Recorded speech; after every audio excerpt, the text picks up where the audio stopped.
So hi guys, what's up and welcome back to Gravity Circle. क्या हाल चाल। Welcome back to our batch GC 3.0। तो guys आज इस लेक्चर को स्टार्ट करते हैं और हम लोग पढ़ रहे हैं इलेक्ट्रोकेमिस्ट्री। और गाइस आज के इस लेक्चर में हम लोग स्टार्ट करने वाले हैं हमारे इलेक्ट्रोकेमिस्ट्री का the last topic, that is electrochemistry का लास्ट टॉपिक जिसका नाम है इलेक्ट्रोलिसिस।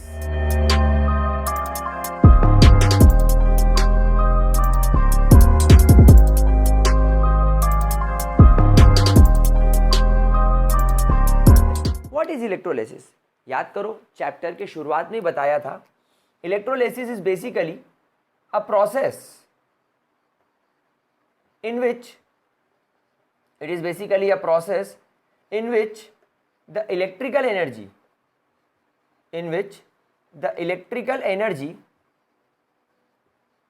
is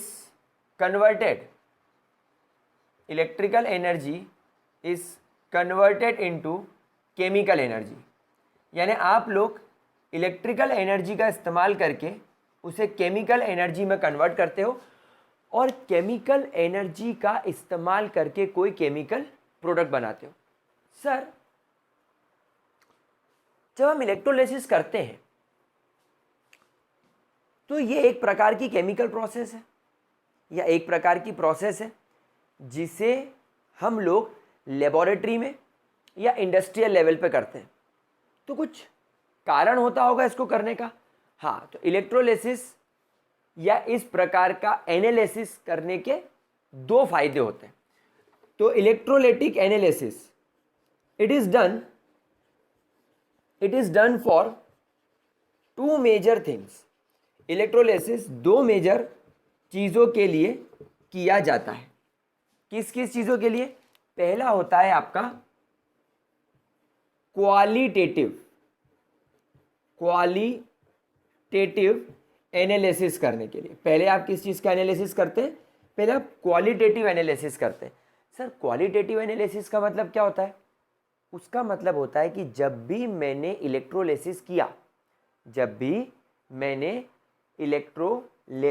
करा तब किस टाइप का प्रोडक्ट बना, कौन से केमिकल प्रोडक्ट बने। भाई, इलेक्ट्रोलिसिस का पर्पस क्या है? इलेक्ट्रिकल एनर्जी का इस्तेमाल करके केमिकल एनर्जी बनाना। मतलब हम करंट का इस्तेमाल करके, हम इलेक्ट्रिसिटी का इस्तेमाल करके नए नए प्रोडक्ट्स बनाते हैं, नए नए कंपाउंड्स बनाते हैं। तो क्वालिटेटिव एनालिसिस हमें बताता है कि आपने कौन सा कंपाउंड बनाया। तो क्वालिटेटिव एनालिसिस क्या बताता है दैट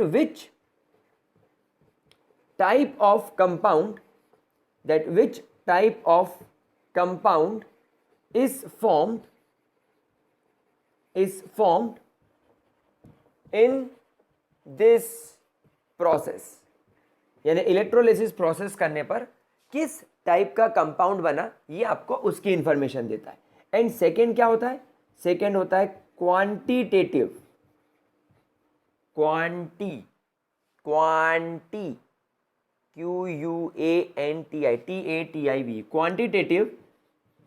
एनालिसिस। अब ये क्वांटिटेटिव एनालिसिस क्या है?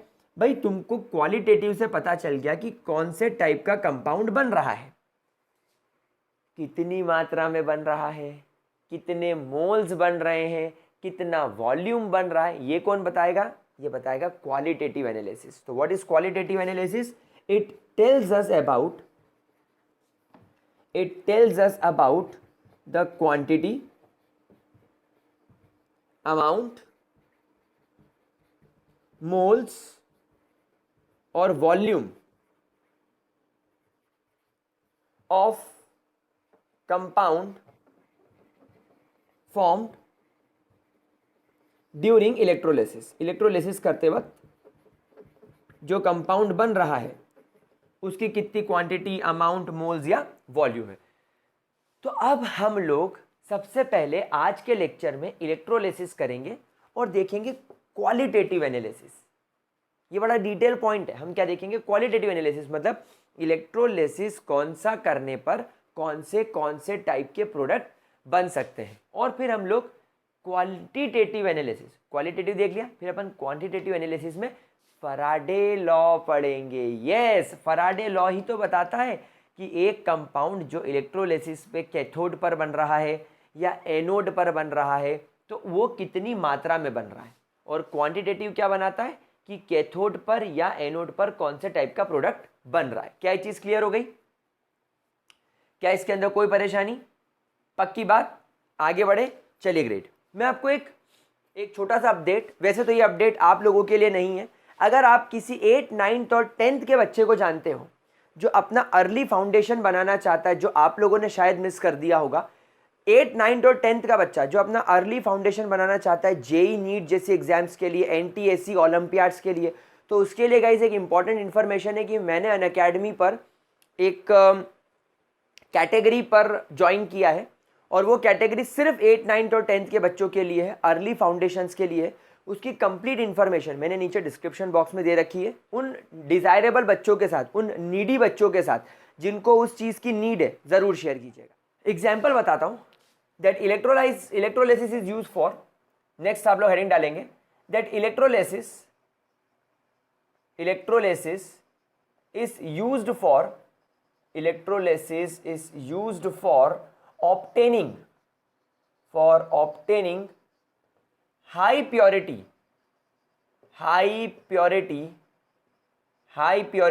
metals which are present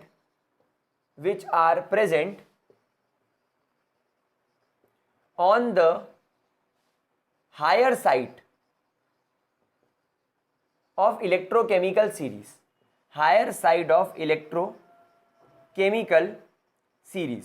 मतलब आपकी इलेक्ट्रोकेमिकल सीरीज में जो हायर साइड होते हैं, मतलब जिनका स्टैंडर्ड रिडक्शन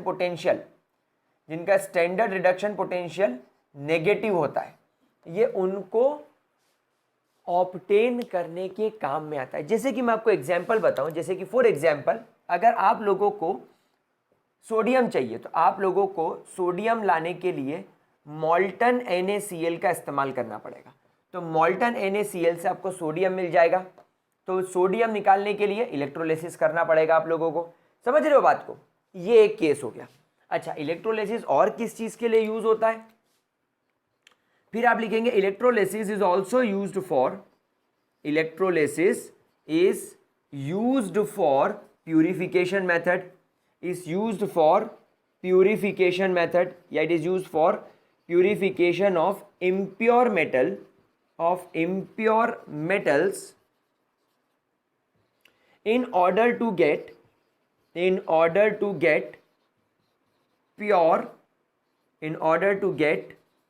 pure metals।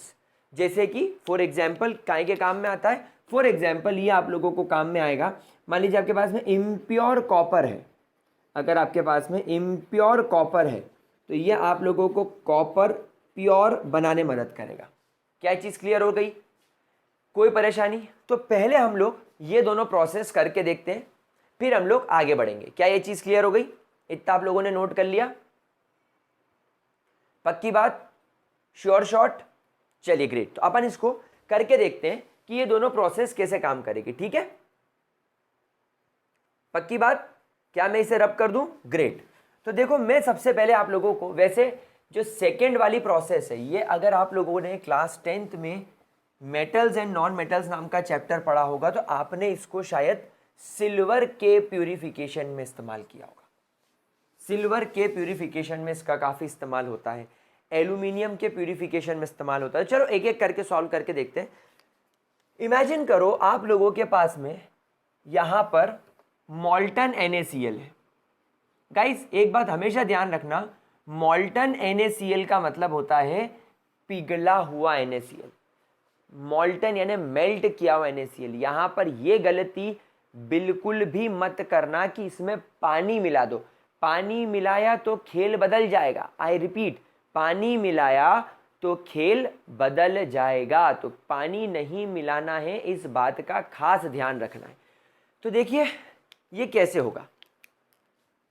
आपके पास में यहां पर एक चेंबर होता है, दिस इज योर चेंबर। ठीक है, ये हमने एक चेंबर ले लिया। ग्रेट। ठीक है, अब इस चेंबर के अंदर आप लोगों ने यहाँ पर सब जगह पर मॉल्टन NaCl भर दिया। मैंने यहाँ पर क्या करा, मॉल्टन NaCl भर दिया, NaCl को मैंने मेल्ट कर दिया, NaCl को मैंने पूरी तरीके से मेल्ट कर दिया और यहाँ पर मैंने पूरी तरीके से इसके अंदर भर दिया मॉल्टन सोडियम क्लोराइड। ठीक है, कोई दिक्कत? चलिए ग्रेट। अब मेरे को क्या करना है, मेरे को यहाँ पर एक इलेक्ट्रोड लगाना है। तो ये एक इलेक्ट्रोड मैंने यहाँ पर लगा दिया, एक इलेक्ट्रोड मैंने यहाँ पर लगा दिया। इस इलेक्ट्रोड को मैंने बैटरी के नेगेटिव टर्मिनल से और इस इलेक्ट्रोड को मैंने बैटरी के पॉजिटिव टर्मिनल से जोड़ दिया। तो ये पॉजिटिव टर्मिनल हो गया, ये नेगेटिव टर्मिनल हो गया। इसको पॉजिटिव टर्मिनल से जोड़ने की वजह से इस पूरे इलेक्ट्रोड पर पॉजिटिव चार्ज क्रिएट हो जाएगा, या मैं कहूँ एक पॉजिटिव पोटेंशियल क्रिएट हो जाएगा, और इस पर नेगेटिव पोटेंशियल क्रिएट होने के चांसेस नज़र आने लगे हैं। ठीक है, अब क्योंकि ये पॉजिटिव टर्मिनल है, ऑब्वियसली ये पॉजिटिव है, तो इसकी तरफ कौन से आयंस अट्रैक्ट होंगे? एनायंस। ये पॉजिटिव है तो इसकी तरफ एनायंस अट्रैक्ट होंगे, इसलिए इस इलेक्ट्रोड को नाम दिया जाएगा एनोड, क्योंकि इसकी तरफ एनायंस आएंगे। और इसे क्या नाम दिया जाएगा? कैथोड, क्योंकि इसकी तरफ कौन से इलेक्ट्रोड्स आएंगे? आयंस आएंगे, केटायंस, क्योंकि ये नेगेटिवली चार्ज्ड है। ठीक है, अब देखिए, जैसे ही आप लोगों ने इस मॉल्टन NaCl का, जैसे आप लोगों ने इस मॉल्टन NaCl का इलेक्ट्रोलाइसिस स्टार्ट किया, आपको दिखाई देने लगेगा कि Na पॉजिटिव और Cl नेगेटिव टूट के अलग हो गए। यही होता है। तो यहाँ पर आप लोगों को इस नेगेटिव टर्मिनल के चारों ओर Cl negative, Cl negative, Cl negative, Cl negative, Cl negative, Cl negative, Cl negative, Cl negative की भरमार दिखाई देने लगेगी। आपको दिखाई देने लगेगा कि इस एनोड को चारों तरफ से Cl नेगेटिव ने घेर लिया है। वहीं आपको यहाँ पर दिखाई देने लगेगा, वहीं आपको यहाँ पर दिखाई देने लगेगा कि इसे चारों तरफ से Na positive, Na positive, Na positive, Na positive, Na positive, Na positive, Na positive, Na positive, Na positive, Na positive, Na positive ने घेर लिया है। क्योंकि ये नेगेटिवली चार्ज टर्मिनल है तो इसको कैटायंस ने घेर लिया, तभी तो इसको नाम कैथोड दिया। अब देखो क्या होगा। ठीक है, अब देखिए क्या होगा। सबसे पहले हम बात करते हैं एनोड की। एट एनोड, भाई हम लोग सब जानते हैं, हम लोग सब पढ़ के आए हैं, एनोड पर होता है ऑक्सीडेशन। याद है ट्रिक तुम लोगों को? ट्रिक याद है? आओ क्रिस्टियानो रोनाल्डो वाली, ए से एनोड, ओ से ऑक्सीडेशन, सी से कैथोड, आर से रिडक्शन। आओ क्रिस्टियानो रोनाल्डो, याद है ट्रिक? सो एनोड पर क्या होगा लाडलो? एनोड पर होगा oxidation. And what do you mean by oxidation? Electron छोड़ने की प्रोसेस। तो एक Cl नेगेटिव आएगा और अपना इलेक्ट्रॉन छोड़कर अपने नेटिव फॉर्म में चला जाएगा। अब आप खुद बताओ कि क्या Cl अपने नेटिव फॉर्म में रह सकता है? नहीं। इसलिए क्या होगा, यहाँ पर दो क्लोरीन के एनायंस एक साथ आएंगे ताकि वो दोनों मिलकर दो इलेक्ट्रॉन छोड़े और ये Cl2 गैस बन के उड़ जाए। तो यहाँ पर एनोड की तरफ आपको दिखाई देने लगेगा कि धीरे धीरे यहाँ से क्लोरीन गैस इवॉल्व हो रही है, यहाँ से क्लोरीन गैस इवॉल्व हो रही है। Understanding the point? कोई परेशानी, कोई दिक्कत बच्चा लोग? नाउ एनोड पर जैसे ही इलेक्ट्रॉन इकट्ठे हुए, इलेक्ट्रॉन ट्रैवल करके कैथोड की तरफ जाएंगे, इलेक्ट्रॉन ट्रैवल करके कैथोड की तरफ जाएंगे। और आप सभी लोग जानते हैं कैथोड पर क्या चल रहा होता है? कैथोड पर चल रहा होता है रिडक्शन। रिडक्शन, तो रिडक्शन पर आपको यहाँ पर एक साथ दो सोडियम के कैटायंस मिलेंगे, इन्हें दो इलेक्ट्रॉन्स दे दिए जाएंगे क्योंकि यहाँ से दो इलेक्ट्रॉन छोड़े, तो ये दोनों एक एक इलेक्ट्रॉन एक्सेप्ट करके सोडियम मेटल में कन्वर्ट हो जाएंगे। इसलिए धीरे धीरे आपको यहाँ पर सोडियम मेटल जमा होता हुआ दिखाई देने लगेगा। स्लोली एंड स्टेडीली आपको इस इलेक्ट्रोड पर सोडियम मेटल डिपॉजिट होता हुआ नज़र आएगा। थोड़ा सा आपको इसका साइज बढ़ता हुआ भी नज़र आएगा और सोडियम मेटल आपको इसके ऊपर डिपॉजिट होता हुआ नज़र आएगा। धीरे धीरे धीरे धीरे धीरे धीरे सोडियम मेटल आपको इस पर डिपॉजिट होता हुआ ये देखो इस प्रकार नज़र आने लगेगा। क्या चीज़ क्लियर हो गई? तो सोडियम कैथोड पर डिपॉजिट होने लगा और एनोड से क्लोरीन गैस निकलने लगी and this is your pure metal. यही तो आपको चाहिए था, यही तो आपको चाहिए था। तो guys this process is used in metallurgy. ये किस जगह यूज होती है? ये मेटलर्जी में यूज होती है। What is metallurgy? एक मेटल को उसके ओर में से निकालना, एक प्योर मेटल को उसके ओर में से निकालना। तो व्हाट इज मेटलर्जी? यहां पर हम लोग क्या कर रहे हैं? In order to obtain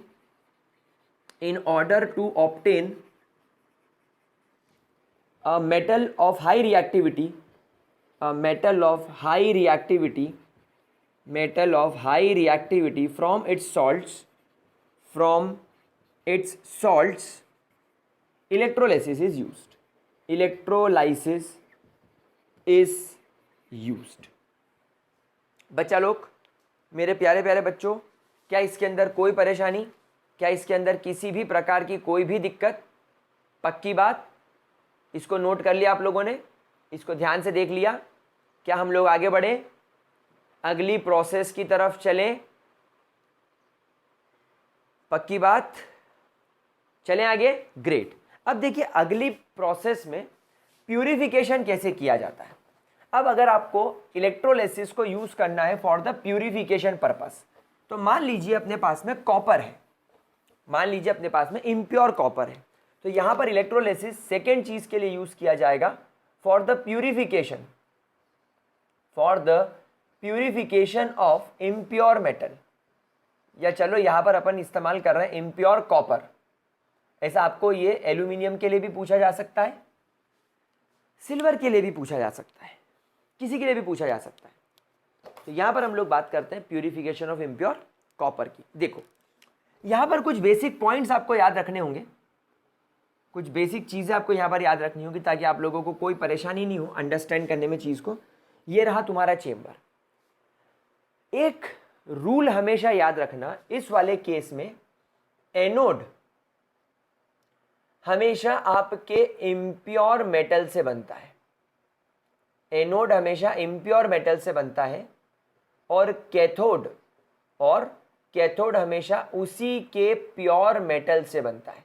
that means अगर आप लोगों को कॉपर का प्यूरिफिकेशन करना है तो यहाँ पर आप लोग जो कॉपर का एनोड लोगे उसकी एक तो सबसे पहले बहुत बड़ी प्लेट ले लोगे। मेरे को एक बात बताओ, तुमको प्यूरिफिकेशन करना है तो चाहोगे ना कि एक बार में बहुत ज़्यादा प्यूरिफिकेशन हो, इसलिए मोटी प्लेट लोगे। अगर तुम पतली प्लेट ले लोगे, ये मार्कर जितनी पतली, तो इसमें से कितना मेटल प्यूरिफाई होकर निकलेगा? इतना सा। इंडस्ट्रियल लेवल पर तो ये पॉसिबल नहीं है, इसलिए एनोड हमेशा मोटा लिया जाता है और कैथोड हमेशा पतला लिया जाता है। एक बिल्कुल पतली सी प्लेट ले ली जाती है, कैथोड की एकदम थिन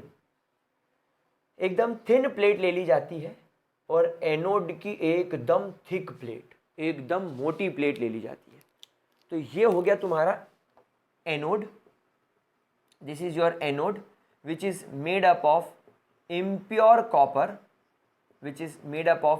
कॉपर, एंड ये हो गया तुम्हारा कैथोड, ये हो गया तुम्हारा कैथोड जो कि बना है बिल्कुल प्योर कॉपर से। अच्छा, यहाँ पर मेटल दोनों सेम होंगे। हाँ, यहाँ पर मेटल दोनों सेम होंगे। अच्छा, आपके मन में सवाल आ रहा होगा कि सर इसके पहले आपने जो NaCl वाला जो केस सिखाया था, मॉल्टन NaCl वाला, उस मॉल्टन NaCl के अंदर इलेक्ट्रोड कौन से होंगे? तो उसके लिए थोड़ा रुक जाओ, 2 मिनट में एक्सप्लेन करूंगा। आगे बढ़ने से पहले ज़रूर एक्सप्लेन करूंगा, लेकिन 2 मिनट रुक जाओ, पहले इसको समझ लो, ठीक है? तो ये हो गया तुम्हारा कैथोड। मैंने इसको बैटरी के, क्योंकि इस पर कैटायंस आएंगे, भाई कैथोड है तो कैथोड पर मुझे कैटायंस लाने, तो कैटायंस लाने के लिए मुझे इस पर नेगेटिव चार्ज इम्बाइब करना पड़ेगा। तो मैं इसको बैटरी के नेगेटिव टर्मिनल से जोड़ देता हूँ और इसको मैं बैटरी के पॉजिटिव टर्मिनल से जोड़ देता हूँ ताकि इस पर पूरी तरीके से पॉजिटिव चार्ज आ जाए, ताकि इसके पास एनायंस आ जाए। तो ये बैटरी का पॉजिटिव टर्मिनल, ये बैटरी का नेगेटिव टर्मिनल। अच्छा, यहाँ पर ध्यान रखिएगा क्योंकि आपको कॉपर का प्यूरिफिकेशन करना है और आपने एक इलेक्ट्रोड प्योर कॉपर लिया है और एक इलेक्ट्रोड इम्प्योर कॉपर लिया है, इसमें सॉल्यूशन कौन सा भरा जाए। हमेशा ध्यान रखना इसमें सॉल्यूशन भी उसी मेटल के सॉल्ट का भरना होगा, उसी मेटल के सॉल्ट का भरना होगा। दैट मीन्स आप यहाँ पर एक्वस कॉपर सल्फेट का सॉल्यूशन रख सकते हो। ठीक है, कोई दिक्कत मेरा बच्चा लोग, कोई परेशानी। नाउ आपने प्रोसेस स्टार्ट करी तो एज यूजुअल जब आप प्रोसेस स्टार्ट करोगे तो एनोड पर क्या होता दिखाई देगा, ऑक्सीडेशन। ऑक्सीडेशन का मतलब होता है रिमूवल ऑफ इलेक्ट्रॉन। तो ये जो तुम्हारा कॉपर है, ये जो तुम्हारा इम्प्योर कॉपर है, एनोड पर ये ऑक्सीडाइज होना स्टार्ट करेगा और ये 2 इलेक्ट्रॉन छोड़कर अपने आप को आयोनिक फॉर्म में कन्वर्ट कर लेगा। मतलब धीरे धीरे यहाँ से आप लोगों को यहाँ से आप लोगों को करंट की वजह से ये कॉपर आयोनाइज होता हुआ नज़र आएगा और यहाँ पर ढेर सारे कॉपर डाई पॉजिटिव रिलीज होने लगेंगे। यहाँ से ढेर सारे कॉपर डाई पॉजिटिव रिलीज होने लगेंगे। अच्छा, जैसे जैसे ये कॉपर डाई पॉजिटिव रिलीज होंगे, जैसे जैसे ये कॉपर डाई पॉजिटिव यहाँ से रिलीज होंगे, आपको दिखने लगेगा कि आपका ये एनोड एकदम पतला पतला होने लगा है। It will start getting thin. धीरे धीरे पतला होने लगेगा। क्यों? क्योंकि इसके सारे कॉपर तो निकल के यहाँ चले गए। अब क्या होगा, अब अपन चलते हैं कैथोड की तरफ। कैथोड पर हम लोग सब जानते हैं क्या चल रहा होता है, रिडक्शन। ये सारे कॉपर डाई पॉजिटिव, क्योंकि अब ये सब पॉजिटिव नेचर के हैं और आपके कैथोड पर नेगेटिव पोटेंशियल जनरेट किया हुआ है, ये सब दौड़ पड़ेंगे किसकी तरफ, आपके कैथोड की तरफ। कहाँ दौड़ पड़ेंगे, कैथोड की तरफ। और कैथोड पर Cu डाई पॉजिटिव जाकर इकट्ठा होने लगेगा। अब ये Cu डाई पॉजिटिव यहाँ पर इकट्ठा हो गया। अच्छा, इसी का छोड़ा हुआ इलेक्ट्रॉन जब यहाँ से ट्रेवल करके यहाँ पहुँचेगा, ये 2 इलेक्ट्रॉन इसे यहाँ वापस मिल जाएंगे और ये वापस से कॉपर में कन्वर्ट हो जाएगा, लेकिन इस बार ये कॉपर प्योर हो जाएगा। तो यहाँ पर आप लोगों को वापस से कैथोड के ऊपर कॉपर डिपॉजिट होता हुआ दिखाई देगा। आपको यहाँ पर प्योर कॉपर डिपॉजिट होता हुआ दिखाई देगा, यानी धीरे धीरे कॉपर का कैथोड वाला इलेक्ट्रोड थिक होता जाएगा, मोटा होता जाएगा, बड़ा होता जाएगा, उसका साइज इंक्रीज होता जाएगा। प्योर कॉपर इस पर डिपॉजिट होता चलेगा और यहाँ से सारा इम्प्योर कॉपर निकलता जाएगा। अच्छा, तो सर यहाँ पर जब इसका इम्प्योर कॉपर निकलेगा तो क्या होगा, तो हमेशा ध्यान रखना इसके अंदर मौजूद जितनी भी इम्प्योरिटी है वो यहाँ एनोड के नीचे इकट्ठी हो जाएगी। इसकी जितनी भी इम्प्योरिटी है भाई वो नीचे गिरती जाएगी, जितनी भी इम्प्योरिटी है वो नीचे गिरती जाएगी, वो नीचे गिरती जाएगी। तो जितनी भी इम्प्योरिटीज़ है वो सब यहाँ पर नीचे इकट्ठी हो जाएगी और उसे नाम दिया जाएगा एनोड मड के नाम से। तो एनोड के नीचे हमेशा इम्प्योरिटी डिपॉजिट हो जाएगी। यानी what is anode mud, anode mud is the impurity present in the anode, यानी कि आपका इम्प्योर कॉपर की सारी इम्प्योरिटी नीचे इकट्ठी हो जाएगी। इम्प्योर कॉपर जैसे अपने आयोनिक फॉर्म में गया वो सॉलिड से अपने एक्वस फॉर्म में चला जाएगा, सारी इम्प्योरिटी नीचे गिर जाएगी। फिर ये कॉपर अपने एक्वस फॉर्म में चल के कैथोड के पास चला जाएगा। इसके छोड़े हुए 2 इलेक्ट्रॉन इसे कैथोड पर वापस मिल जाएंगे, क्योंकि हम लोग जानते हैं इलेक्ट्रॉन ट्रैवल करके ऐसे आ जाएंगे कैथोड पर, ये इनसे वापस मिलेगा और वापस से अपने सॉलिड फॉर्म में प्योर कॉपर डिपॉजिट हो जाएगा आपके कैथोड पर। तो इस तरीके से आप लोग प्यूरिफिकेशन कर सकते हो। This is the purification method used in the electrolysis process. तो गाइस इसके अंदर तो सब कुछ चीज़ क्लियर है। जिसको आपको प्यूरिफाई करना है उसको एनोड पर रखो, मोटी प्लेट रखो, जिसको आपको प्यूरिफाई करना है उसी मेटल का प्योर फॉर्म में एक बारीक सा कैथोड लगा दो, प्रोसेस स्टार्ट करो। ये मोटी प्लेट पतली होती जाएगी, पतली होती जाएगी, सारी इम्प्योरिटी नीचे गिरते जाएगी, उसके आयंस निकल कर कैथोड की तरफ जाएंगे, उसके इलेक्ट्रॉन्स कैथोड पर जाएंगे, वहां पर वो दोनों मिल जाएंगे और वापस से वो प्योर फॉर्म में डिपॉजिट हो जाएगा। Is that clear to you? क्या ये बढ़िया तरीके से क्लियर हो गया? चलिए इसको नोट कीजिए, फिर अपन आगे बढ़ते हैं। इसको नोट करो, फिर अपन आगे बढ़ते हैं बच्चा लोग।